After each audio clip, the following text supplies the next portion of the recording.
गजा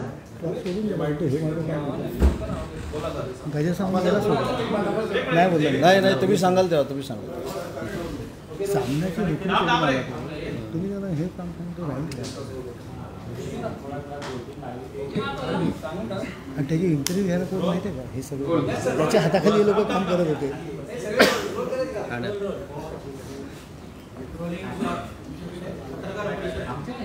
कालच महाराष्ट्रामध्ये ग्रामपंचायतीच्या निवडणुका पार पडल्या आणि याचे निकाल काल जाहीर झाल्यानंतर एक वेगळं गैरसमजाचं वातावरण पूर्ण महाराष्ट्रामध्ये काही लोकांनी तयार केलं.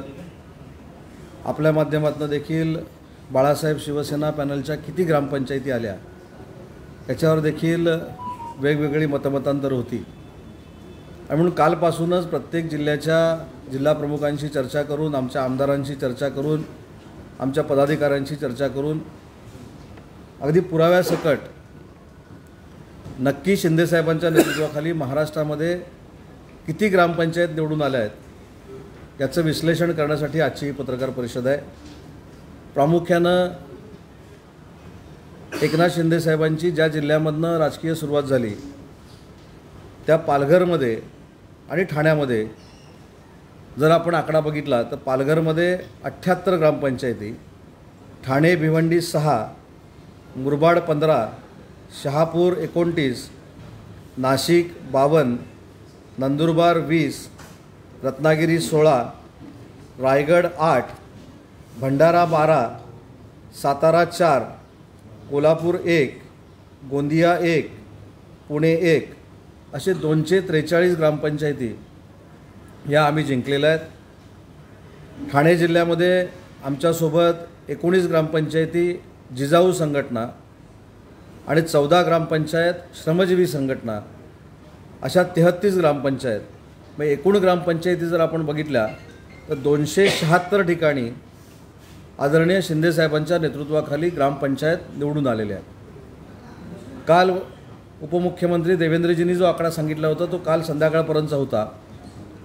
आज महाराष्ट्रामध्ये ग्रामपंचायतींच्या निवडणुकांमध्ये नंबर 1चा पक्ष हा भाजप आहे, नंबर 2चा पक्ष हा बाळासाहेबांची शिवसेना आहे आणि नंतर 3, 4, 5मध्ये कॉम्पिटिशन आहे. त्याच्यामुळे या माध्यमातून मला खुलासा करणं गरजेचं होतं की आमच्या ज्या ग्रामपंचायती निवडून आलेल्या आहेत त्या एकनाथजी शिंदेसाहेबांच्या नेतृत्वाखाली 243 आणि श्रमजीवी आणि जिजाऊ संघटना या 33 अशा 276 ग्रामपंचायती निवडून आल्यात. आणि मी जसं मगाशी म्हटलं की हा जो आकडेवारीचा तक्ता आम्ही दिलेला आहे त्याला काहीतरी बेस आहे.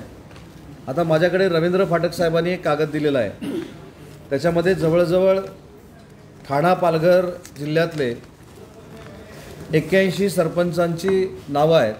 म्हणजे हे नक्की 81 सरपंच हे बाळासाहेब शिवसेनेचे आहेत. त्याच्यानंतर शहापूर तालुक्याची देखील यादी आहे. म्हणजे नुसतं ठाणा पालघर जर पकडलं तर आमचे सरपंच हे 130पर्यंत होतात आणि त्याच्यामध्ये श्रमजीवी आणि जिजाऊ संघटना जर पकडली तर ते 140 ते 145पर्यंत जातात. नरेंद्र बोंडेकरनी देखील पत्र दिलेलं आहे त्यांच्या सरपंचांचं. भंडाऱ्याची यादी माझ्याकडे आहे. त्याच्यामुळं आपला पक्ष आहे त्याच्यापेक्षा फुगवून सांगण्याची जी प्रवृत्ती निर्माण झालेली आहे ही बाळासाहेब शिवसेना पक्षाची नाही. आणि म्हणून मला इथं सांगितलं पाहिजे की एकनाथ शिंदेसाहेबांच्या नेतृत्वाखाली बाळासाहेबांची शिवसेना ही या ग्रामपंचायतीमध्ये 2 नंबरला आलेली आहे आणि भविष्यामध्ये असाच आमचा विस्तार होईल.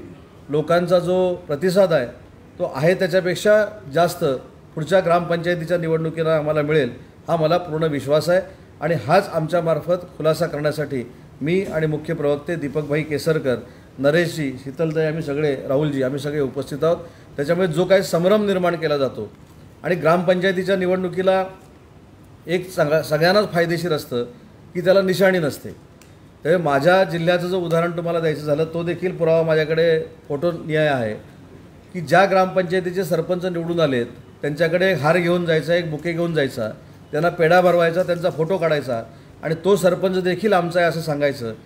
ही ग्रामपंचायतीच्या निवडणुकीला परिस्थिती असते. आणि म्हणून खाली देखील जर आपण बघितलं असेल तर अनेक सरपंच ह्या ठिकाणी उपस्थित आहेत ज्यांचा सत्कार होतो आहे. उद्या देखील महाराष्ट्राचे सरपंच येणार आहेत, त्याच्यानंतर कोकणातले देखील सरपंच येणार आहेत. आणि म्हणून काल जो आकडा सांगितलेला होता आणि जी काही टीका टिप्पणी आमच्यावर होते त्याला उत्तर देण्यासाठी नाही, परंतु महाराष्ट्रातल्या जनतेनं 276 ग्रामपंचायतीवर आमचे सरपंच बसून शिंदेसाहेबांच्या बाजूनं कौल दिलेला आहे, हे मला स्पष्टपणानं ह्या ठिकाणी सांगायचं. निवडणूक निकालासंदर्भात कोण आकडे फुगवून सांगताय? मी सांगितलं की भाजपा 1 नंबरला आहे, बाळासाहेबांची शिवसेना 2 नंबरला आहे आणि उरलेले सगळे फुगवून सांगतायत. कारण दोघांची जर आकडेवारी एकत्र केली तर 600पेक्षा जास्त होते. मग आता काही लोक सांगतात आमचे पण 300 आहेत, काही लोक सांगतात अगदी चांद्यापासून बांद्यापर्यंत आमचे 400 आहेत. याला काही अर्थच नाही ना. जशी यादी आम्ही जाहीर केली, आता काही ठिकाणी म्हणजे उदाहरण द्यायचं झालं तर माझ्या मतदारसंघातलं एक आपल्याला तुम्हाला उदाहरण देतो. एक शिरगाव नावाची ग्रामपंचायत आहे. शिरगाव नावाच्या ग्रामपंचायतीवर 17पैकी 16 जागा हा शिंदेसाहेबांच्या विचाराच्या निवडून आल्या आणि सरपंच गाव पॅनल म्हणून आमच्याकडे जी सिस्टीम आहे त्या गाव पॅनलचा निवडून आला. त्याच्याबरोबरसुद्धा भगवे झेंडे घेऊन फोटो काढण्यात आले. त्याच्यामुळे मला असं वाटतं की हे काय राजकारण असू शकत नाही. हे राजकारण कशासाठी आहे तर माझा पक्ष वाढतोय हा मॉरल सपोर्ट आपल्या कार्यकर्त्यांना देण्यासाठी, त्यांचा मॉरल वाढवण्यासाठी फक्त केलेली प्रक्रिया आहे. मला असं वाटतं की आम्ही दिलेली जी यादी आहे ही पुराव्यानिशी दिलेली आहे. अजित पवारांनी पण ही यादी अशीच दिली सकाळी.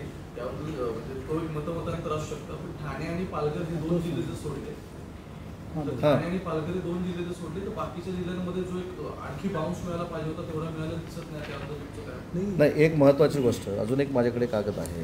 नाही, सगळ्या इतर जिल्ह्यांमध्ये नाशिकमध्ये पण खूप सगळ्या निवडणुका नव्हत्या. इतर जिल्ह्यांमध्ये प्रमाण जे होतं आपल्याला असं वाटतं की प्रत्येक जिल्ह्यामध्ये त्याचं प्रमाण कमी होतं. कुठे 50 होते, कुठे 20 असते, कुठे 40 होते. माझ्या मतदारसंघामध्ये 5 ग्रामपंचायती होत्या. राजापूरमध्ये 10 ग्रामपंचायती होत्या. त्याच्यामुळे ते विषय गुहागरमध्ये 5 ग्रामपंचायती होत्या. म्हणजे काही ठिकाणी जे असं सांगितलं जातं की सुपडा साप किती 100 ग्रामपंचायती असल्या पाहिजेत. 2 ग्रामपंचायती 3 ग्रामपंचायतीच्या निवडणुका चालू आहेत विषय. आणि म्हणून मागच्या वेळी देखील आम्ही सांगताना असं सांगितलं की अंधेरी पोटनिवडणुकीच्या बाबतीमध्ये देखील एक संस्कृती बाळगून शिंदेसाहेबांनी निर्णय घेतल्यानंतर जे काय मागणं बोललं जातं त्याच्यावर काल शरद पवार साहेबांनी अतिशय उत्कृष्ट ट्विट केलेलं आहे असं मला वाटतं. आणि म्हणून शरद पवार साहेबांनी जे ट्विट केलं आहे त्याचा आदर्श जरी महाविकास आघाडीच्या बाकीच्या नेत्यांनी घेतला तरी पुरेसा आहे असं मला वाटतं. पण शरद पवार यांनी याआधीही ग्रामपंचायत निवडणुकीनंतर स्पष्ट केलं होतं की चिन्ह नसल्यामुळे कुठल्याही पक्षाने या संदर्भातील आकड्यांचा दावा करू नये. मग असा दावा का केला जात आहे आणि कोण खोटा दावा करत आहे कसं? नाही, एक मिनिट. आता शरद पवार साहेबांनी हा दावा केलेला आहे, त्याच्याबद्दल त्यांच्यावर बोलण्याचा आम्हाला अधिकार नाही. पण त्यांच्याच पक्षाच्या लोकांनी पहिल्यांदा ही सुरुवात केली पाहिजे ना. मी काय सांगितलं की आमची आकडेवारी जी आहे ती तुम्हाला सरपंचाचं नाव आणि गाव अशी आहे आणि ते कागद पण पाहिजे, आम्ही तर तुम्हाला देतो. पण माझं काय म्हणणं आहे की जे काय आकडे म्हणजे सगळी जर बेरीज काढली, आता आमचे 243 म्हणजे BJP 1 नंबरला आहे 350 347पर्यंत आहे, आम्ही 276, NCPचा आकडा 350 आहे, बरोबर ना. किती आकडा आहे मला आता सांगितलं माहीत नाही दादानी, किती आकडा सांगितला असेल नाही सांगतो ना, 300 350 अशा सगळ्या जर एकत्र केल्या तर ते 2000 ग्रामपंचायत होतात.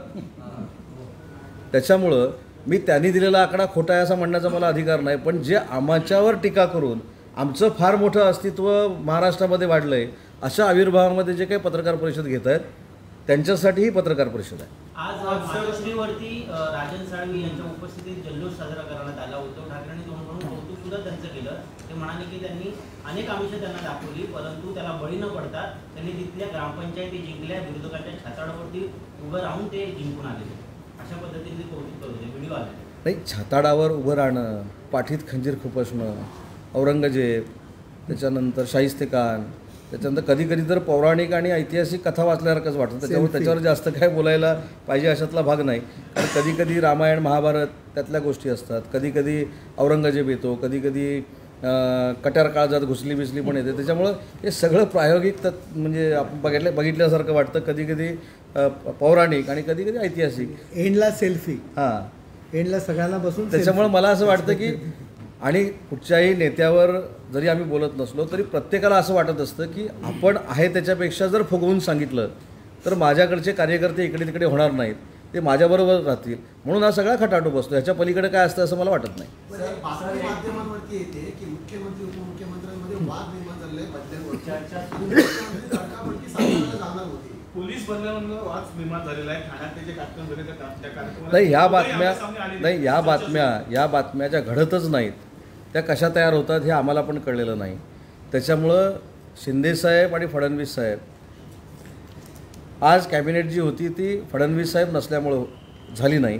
उद्या शिंदेसाहेबांना काही कार्यक्रम असल्यामुळे उद्याची कॅबिनेट नाही हे त्याच्यातली सत्यता आहे. आज देखील सकाळपासून आतापर्यंत शिंदेसाहेब हे वर्षा निवासस्थानीच आहेत, सगळ्यांना भेटत आहेत. आम्ही देखील त्यांच्याशी चर्चा केलेली आहे आणि म्हणून मला असं वाटतं की अशा अफवांवर कोणी विश्वास ठेवू नये आणि जे अफवा पसरवत आहेत त्यांना माझ्या दिवाळीच्या मनपूर्वक शुभेच्छा आहेत. ते नाराज आहेत भाजपवरती म्हणून भाजपच्या आजच्या कार्यक्रमाला सुद्धा उपस्थिती लावणार नाही. सुधीर मुनगंटीवार यांचा एक कार्यक्रम रवींद्र नाट्यमंदिर येतो. मी आता जाणार आहे त्याला. स्वतः दीपकभाई तिकडे निघालेले आहेत आणि असं काही नाही. तुम्हाला अधिकृत पाहिजे तर सांगतो की भाजपच्या काही लोकांबरोबर आत्ताच मला दादा भुसे साहेबांना आणि शंभूराज देसाई साहेबांना चर्चा करण्यासाठी पाठवलेलं होतं. ते भविष्यामध्ये जी महामंडळाचं वाटप होणार आहे त्या संदर्भामध्ये देखील आमची हसत खेळत चर्चा झाली. तिथनं आम्ही देवेंद्रजींशी बोललो, तिथनं आम्ही एकनाथ शिंदे साहेबांशी बोललो. त्याच्यामुळे हे कसं चाललं आहे, दिवाळी जवळ आल्यामुळं काही लोकांना उगाचच फटाके वाजवायची सवय झालेली आहे.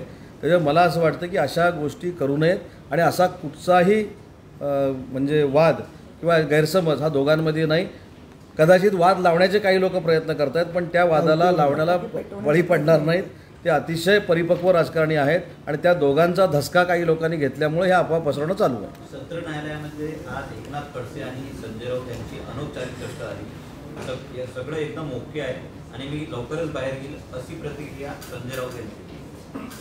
मग त्याच्यावर आम्ही कशी काय प्रतिक्रिया द्यायची? म्हणजे त्यांनी सगळं ओके आहे म्हणून सांगितल्यानंतर आता खरं ओके आहे की नाही आम्हाला काय माहिती असणार. त्यांना विचारलं पाहिजे प्रश्न की काय ओके आहे कसं आहे ते तेच सांगतील ना. आणि खडसे साहेबांना विचारलं पाहिजे. सर, आज बैठक झाली बीजेपी आणि तुमची बैठक महामंडळावरती. महामंडळ किंवा मंत्रिमंडळ विस्तार कधीपर्यंत होऊ शकतो? मंत्रिमंडळाच्या विस्तारावर बोलण्याचा आम्हाला अजिबात अधिकार नाही. ते CM DCM बघतील. त्याच्यानंतर महामंडळाचं देखील वाटप करायला आम्ही गेलेलो नव्हतो. महामंडळाच्या संदर्भामध्ये किती महामंडळ घोषित व्हायची बाकी राहिलेली आहेत, किती महामंडळ आपण घोषित करू शकतो ही आमची सगळ्यांची कॉमन अधिकाऱ्यांबरोबर चर्चा होती. इथं देखील महामंडळाच्या वाटपासंदर्भात काही चर्चा झालेली नाही. महामंडळाचं वाटप कसं होणार, म्हणजे रेशो कसं असणार? म्हणूनच सांगितलं की कुठचाही वाद दोघांमध्ये नसल्यामुळं, अतिशय परिपक्व दोघेही राजकारणी असल्यामुळं अतिशय चांगल्या पद्धतीनं बाळासाहेबांची शिवसेना आणि भाजप यांना चांगल्या पद्धतीची महामंडळ मिळते. हा विषय संपला. दुसरं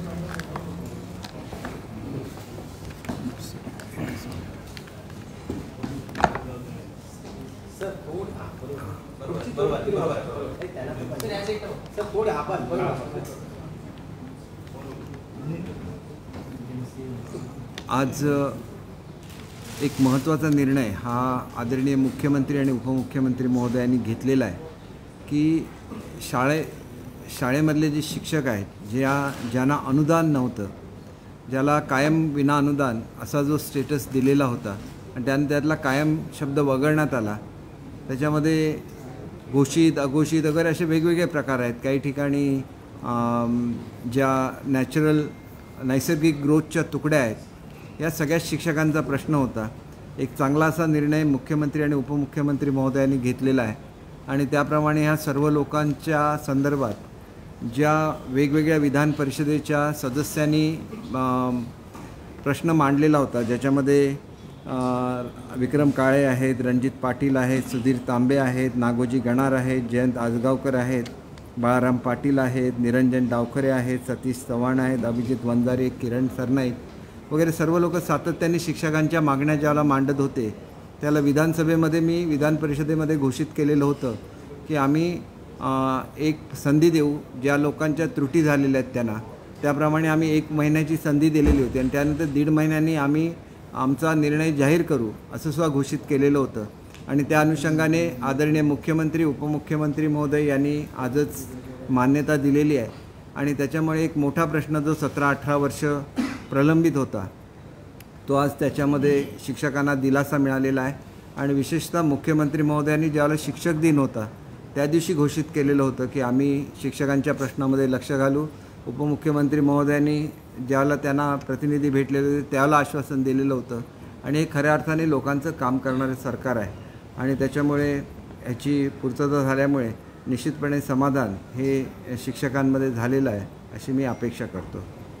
उदय सामंत साहब, हिंदी में जानना चाहेंगे कि जो चुनावी रिजल्ट आए हैं खासकर ग्राम जरा एक ही मिनिट मैं जरा याच्यामध्ये आज काही आमदार उपस्थित होते, काही आमदार अनुपस्थित होते, कारण ते बरंच लांब राहतात. त्यामुळे आमदारांची बैठक ही 1 तारीखला लावलेली आहे. त्याच्यामध्ये या गोष्टींची चर्चा होईल आणि इतर जे काही लहान मोठे प्रश्न असतील त्याच्या संदर्भात सुद्धा सर्व विधान परिषदेच्या आमदारांना एकत्र बसून त्यांच्याशी चर्चा केली जाईल आणि 15 तारीखला यादी जाहीर केली जाईल असं मी आज जाहीर केलेलं आहे मुख्यमंत्री आणि उपमुख्यमंत्री महोदयांच्या वतीने. तर आपल्याला आता आदरणीय उदय सामंत साहेबांनी निवडणुकीच्या संदर्भात तपशीलवार सांगितलेलं आहे. इथं महाराष्ट्रामध्ये एक असा प्रकार चालतो की मुळातच ग्रामपंचायतीच्या इलेक्शन्स या चिन्हावर होत नाहीत आणि त्याच्यामुळे निवडून आल्यानंतर बरीच लोक असं म्हणत असतात की आमच्या ग्रामपंचायती निवडून आलेल्या आहेत. परंतु खऱ्या अर्थाने भाजप आणि बाळासाहेबांची शिवसेना यांचं बहुमत हे या निवडणुकीमध्ये झालेलं ही वस्तुस्थिती आहे. आणि सर्वसाधारणपणे चॅनलवर सुद्धा ज्या न्यूज येतात ज्याप्रमाणे पक्षाकडून फीडबॅक दिला जातो, कारण तिथं चिन्ह नसल्यामुळे चॅनलला सुद्धा नेमकं कळू शकत नाही की कुठल्या पक्षाच्या ग्रामपंचायती निवडून आलेल्या आहेत. त्याच्यामुळे एक्झॅक्ट जी आकडेवारी असते ही पक्षांनी ज्याला जाहीर करतात त्याला त्यांनी आपला निवडून आलेला सरपंच, तिथं आलेले त्यांचे सदस्य सगळ्यांच्याच याद्या जाहीर केल्या पाहिजेत आणि त्या लोकांनीसुद्धा असं म्हटलं पाहिजे की आम्ही या पक्षाचे सदस्य आहोत आणि आम्ही या पक्षाच्या पाठिंब्यावर निवडणुका लढवलेल्या आहेत. दुसरी बाब अशी असते की अनेक गावांमध्ये गाव पॅनल नावाची पद्धत विशेषतः कोकणामध्ये आहे. तिथं पक्षाचं चिन्ह दिलं जात नाही किंवा गावातल्या सगळ्या लोकांनी मिळून एकूण पॅनल केलेलं असतं. पण ज्याप्रमाणे उदय सामंत साहेबांनी सांगितलं की निवडून आला की त्याला हार घालायचं आणि तो आपला म्हणायचा आणि तिथं झेंडे घेऊन हजर राहायचं, ही जी काही एक पद्धत आहे याच्यामुळे एक भ्रम निर्माण करण्याचा प्रयत्न हा महाराष्ट्रामध्ये चालू आहे आणि त्याला कोणी बळी पडता कामा नये. विशेषतः ज्या लोकांनी मतदान केलेलं आहे त्यांना असं वाटणार की आम्ही फडणवीस साहेब आणि शिंदे साहेबांना मतदान केलेलं आहे, मग असा रिझल्ट कसा आला, हे त्यांच्या मनातला संभ्रम निर्माण करावा हा सुद्धा या प्रेस कॉन्फरन्स मागचा हेतू आहे. आणि त्याच्यामुळे आपण एक लक्षात घ्या की ज्यांनी विजय मिळवला ते सुद्धा मग हिरमुसले होतात. आमची खरी आकडेवारी गेली नाही म्हणून हिरमुसले होतात. आणि त्याच्यामुळे मला असं वाटतं की हा रिझल्ट हा भाजप आणि बाळासाहेबांची शिवसेना हा ज्या लोकांच्या मनामधला एक पक्ष आहे, युती आहे, या युतीचा हा मोठा असा विजय महाराष्ट्रामध्ये झालेला आहे. आणि ही काय सार्वत्रिक निवडणूक नाही, याच्यानंतर महापालिका व्हायच्या आहेत, याच्यानंतर नगरपालिका व्हायच्या आहेत, याच्यानंतर जिल्हा परिषदा व्हायच्या आहेत, जिथं आम्ही सिम्बॉलवर लढवणार आहोत. तिथं तर कोण म्हणू शकणार नाही की आमचा निवडून आला. त्यांना एवढीच संधी होती विजय साजरा करायची, तेवढे ते प्रत्येक वेळेला विजय साजरा करतात. मैदान मिळालं तरी विजय साजरा करतात, थोडेफार निवडून आले तरी विजय साजरा करतात. त्यांना ही पद्धत त्यांची झालेली आहे. त्याच्यामुळे त्यांच्या आनंदामध्ये फार मोठं विरजण आणायची आमची इच्छा नाही. त्यांना करायचं तेवढं करून घेतलेलं आहे. प्रत्येक ठिकाणी तुम्ही बघितलेलं आहे की 4थ्या 5व्या क्रमांकावर जाण्याची त्यांची जी परंपरा आहे ती त्यांनी कायम ठेवलेली आहे आणि त्याच्याबद्दल आम्हाला काहीही सांगायचं नाही. त्याने 5व्या क्रमांकावर जाऊनसुद्धा जर कोण फटाके फोडणार असेल तर तो त्यांचा ऑप्शन आहे, आम्ही त्याच्याबद्दल काय बोलणार नाही. आणि मला एकच गोष्ट सांगायची आहे की याच्या पुढच्या काळामध्ये आम्ही आमची पॉलिसी ठरवलेली आहे की शिंदेसाहेब जेवढी कामं करतात महाराष्ट्रामधल्या क्वचित मुख्यमंत्र्यांनी एवढं परिश्रम घेतलेले असतील. फडणवीस साहेब एवढे परिश्रम घेतात की फार क्वचित असे चांगले उपमुख्यमंत्री एखाद्या राज्याला लाभले असतील. आणि त्यांच्या हातून जी पॉझिटिव्ह कामं होतात त्यालासुद्धा मोठ्या प्रमाणात प्रसिद्धी मिळावी असे आम्हाला वाटतं. आणि ते पॉझिटिव्ह हे घेऊन आम्हाला ह्याच्या पुढे जायचं आहे. त्याच्यामुळे इतर लोक काय बोलतात ह्याला आम्ही फार मोठं महत्त्व देत नाही. आणि म्हणून पक्षाची प्रेस कॉन्फरन्स चालू असताना सुद्धा आम्ही काय पॉझिटिव्ह निर्णय शिक्षकांच्या संदर्भात घेतला हे मी तुम्हाला सांगितलं. कारण आम्ही केवळ पक्षाची कामं करत असताना सर्वसामान्य माणसाची काळजी घेतो असं हे शिंदे फडणवीस सरकार आहे. आणि म्हणून त्यांनी त्यांच्या काळामध्ये जे प्रलंबित ठेवले प्रश्न ते प्रश्नसुद्धा आम्ही चुटकीसरशी सोडवतो, एवढी या सरकारची एफिशियन्सी आहे. आणि त्याच्यामुळे हा मेसेज गेला पाहिजे. आज जर मला एकाच ह्याचं करायचं, मी परत सगळ्यांची एकत्र बैठक का ठेवली, आम्ही विरोधी पक्षाला सुद्धा तेवढंच जवळ घेतो. त्यांचेसुद्धा MLCs आहेत, त्यांनासुद्धा आम्ही बोलवलेलं होतं. त्यांनी काय बोललं तर त्याची दखलसुद्धा आम्ही घेतो. कारण शिंदेसाहेब हे सर्वांना बरोबर घेऊन जाणारं नेतृत्व आहे आणि त्यांनी मला सांगितलेलं होतं की जर विरोधी पक्षाचे MLC जर बसलेले असतील तिथं धरण्यावर तर तू जाऊन त्यांना भेट, त्यांची चौकशी कर. म्हणजे असं नाही की आम्ही कोणाला लोकशाहीमध्ये कोणाला मान देत नाही, परंतु लोकशाहीची एक पथ्य असतात, जे घडलं ते खरंच लोकांसमोर सांगितलं पाहिजे. आणि म्हणून नाही केलं तर मग आमच्याकडे प्रेस कॉन्फरन्स घेण्याची पाळी येते. आणि म्हणून मला एवढंच सांगायचं आहे की हा विजय हा एक ह्या सरकारच्या बाजूने लोकांनी दिलेला निर्णय आहे. आणि पुढच्या ज्या महापालिका, नगरपालिका आणि जिल्हा परिषदा आणि पंचायत समित्या होतील त्याच्यामध्ये खऱ्या अर्थाने आम्ही आपल्याला दाखवून देऊ की महाराष्ट्राची जनता ही युतीबरोबर आहे आणि युतीचाच विजय महाराष्ट्रामध्ये या पुढच्या काळात नेहमी होत राहणार आहे, ही वस्तुस्थिती आहे. देखिए हमारे पार्टी के जो सदस्य हैं और हमारे जो सहयोगी पार्टीज है उनके जो सदस्य हैं वो मिला के करीब 276 हमारे लोग चुन चुके हैं. अगर बीजेपी के साथ ये मिलाया जाए तो 600 से भी ज़्यादा ग्राम पंचायत पे हमारा वर्चस्व है. और ये इसका मतलब साफ है कि एक तरफा महाराष्ट्र की जनता युति के साथ है और आगे चल के ये जो इलेक्शन सिंबल पे लड़ी जाती है, जैसे कॉरपोरेशन है, म्यूनसिपाल्टीज़ है, ZPs है, फिर पंचायत समिति है, तो इसमें तो सिंबल रहता है, तो उसमें आपको पता ही चल जाएगा. लेकिन बहुत सारी बार चैनल को भी पता नहीं चल सकता क्योंकि इसमें सिंबल नहीं रहता है. जो भी क्लेम करता है, जो भी जाके वहाँ हार पहनता है, लोग समझते हैं कि उसी का पैनल जीत गए, लेकिन ये वस्तुस्थिति नहीं है. और वस्तुस्थिति लोगों के सामने आए इसलिए हमने प्रेस कॉन्फ्रेंस ली है और जो विजय हुआ है इसके लिए हम जनता के आभारी हैं. सर, राजकारणाच्या मैदानात एकमेकांच्या विरोधात असणारे राजकारणी आता क्रिकेटच्या मैदानात एकत्र दिसतात. म्हणजे MCAला डिनर डिप्लोमॅसी पाहायला मिळणार, म्हणजे शरद पवार असतील, मुख्यमंत्री सगळे एकत्र आहेत. बघा, खेळामध्ये कधी राजकारण असू नये ही सर्वांचीच भावना असते, पण राजकारणाचा खेळ करण्याचे अनेक लोक प्रयत्न करतात. पवारसाहेबांसारखी ज्येष्ठ व्यक्ती ज्यावेळेला म्हणते की ज्यावेळेला एखाद्या व्यक्तीचं निधन होतं त्यावेळेला त्या ठिकाणी बिनविरोध निवडणूक झाली पाहिजे, त्यावेळेला त्याच्यामधला मुरब्बी राजकारणी आणि एक वडीलधाऱ्या नेतृत्वाची झलक त्याच्यामध्ये असते. आणि आपण जर असं म्हणत असू की महाविकास आघाडीचे नेते पवारसाहेब आहेत, तर पवारसाहेबांनी एखादी गोष्ट सुचवली आणि मग ती इतरांनी म्हणायची की अशी नव्हतीच, आम्ही निवडूनच आलो असतो म्हणून माघार घेतली, तर मला त्याला एवढंच उत्तर द्यायचं आहे की तुम्ही जर निवडून येणार होता किंवा तुम्हाला जर लटके मॅडमबद्दल, लटके वहिनींच्याबद्दल प्रेम होतं तर तुम्ही का विनंती केली नाही. आणि दुसरी एक गोष्ट लक्षात घ्या की अनेक निवडणुकींचा दाखला दिला जातो, ज्या ठिकाणी ज्यांचं निधन झालेलं आहे त्यांचा मुलगा उभा राहिला तर त्या ठिकाणी बिनविरोध होत नाही, पत्नी उभी राहिली तरच बिनविरोध होते अनेक ठिकाणी.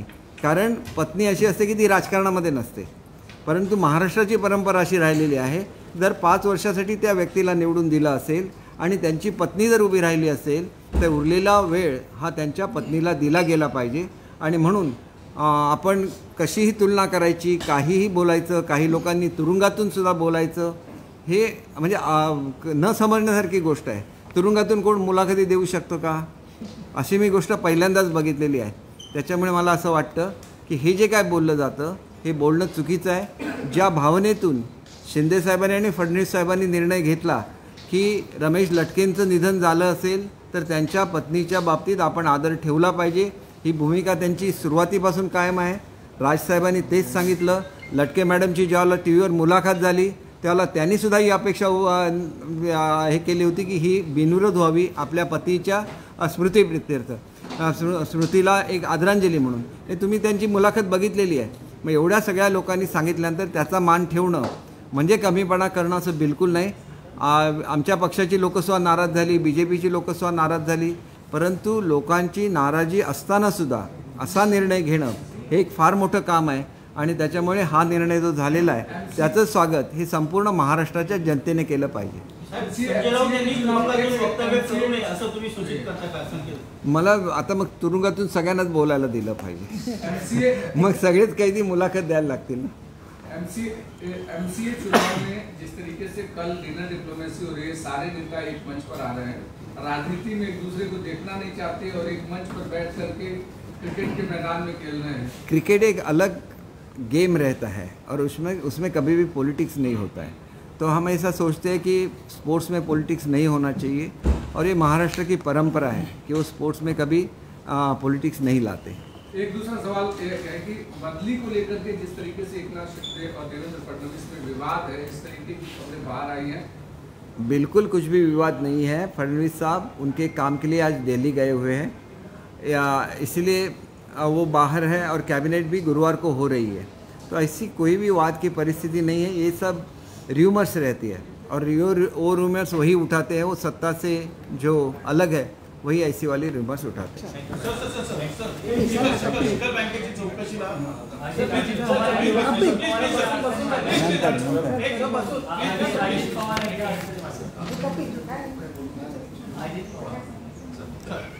शिखर बँकेच्या चौकशीला मी समोर जायला तयार आहे, याची चर्चा सुरू आहे। अजित पवारांनी सांगितलं चौकशी जायला तयार आहे, कसं बघताय? नाही बघा, असं आहे की चौकशी ज्या ठिकाणी होत असते तिथं सामोरं जायला लागतं। आम्ही काय ॲलिगेशन्स केलेले नाहीत अजित पवार साहेबांच्यावर। चौकशी जर शिखर बँकेची होत असेल तर त्याच्यामध्ये शिखर बँकेच्या संदर्भात असं झालेलं आहे की शिखर बँक ही सर्वात मोठी जी आपली कोऑपरेटिव्ह मुवमेंट आहे त्यांची ती मुख्य बँक असते, आणि वेगवेगळ्या संस्थांना ती कर्ज देत असते, आणि विशेषतः जे आजारी साखर कारखाने आहेत ते अत्यंत कमी किमतीला विकले गेले, आणि ते विकले गेल्यानंतर त्याची किंमत खूप जास्त होती असं ह्या संदर्भात बोललं जातं। यातली वस्तुस्थिती जी आहे ती आपल्याला कळू शकेल, परंतु जे कारखाने आजारी पडलेले होते ते केवळ प्रायव्हेटायझेशन झाल्यानंतर एकदम जोरात चालायला लागले, याचा अर्थ पूर्वीचे काम करणारी लोकं होती त्यांनीसुद्धा काहीतरी त्याच्यामध्ये कसे ते चालवू शकले नाहीत याचीसुद्धा चौकशी होऊ शकते। हे कमी किमतीला का विकत गेले याचीसुद्धा चौकशी होऊ शकते। शेवटी तो पब्लिक मनी आहे, आणि त्याच्यामुळे शासनाची गॅरंटी असते प्रत्येक साखर कारखान्याला, आणि त्याच्यामुळे शासनाचं सुद्धा भरपूर नुकसान हे अशा प्रकरणामध्ये होत असतं। अशा वेळेला याची चौकशी होणं स्वाभाविक आहे। जे कोणी दोषी आढळतील त्यांच्यावर कारवाई होईल, नाहीतर कोणी घाबरण्याचं काही कारण नहीं।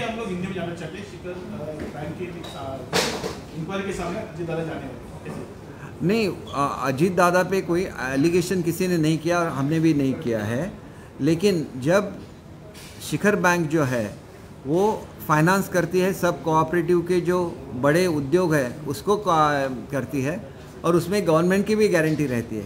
बहुत जगह पे ऐसे हुआ है कि जो शुगर फैक्ट्रीज चल नहीं रही थी या जो लॉस में थी उनको कम भाव में बेचा गया, और वही एक कंट्रोवर्सी महाराष्ट्र में आ गई, क्योंकि इसमें जो गारंटी रहती है वो गवर्नमेंट की रहती है, इसमें नुकसान गवर्नमेंट का ही होता है और लोगों का भी होता है।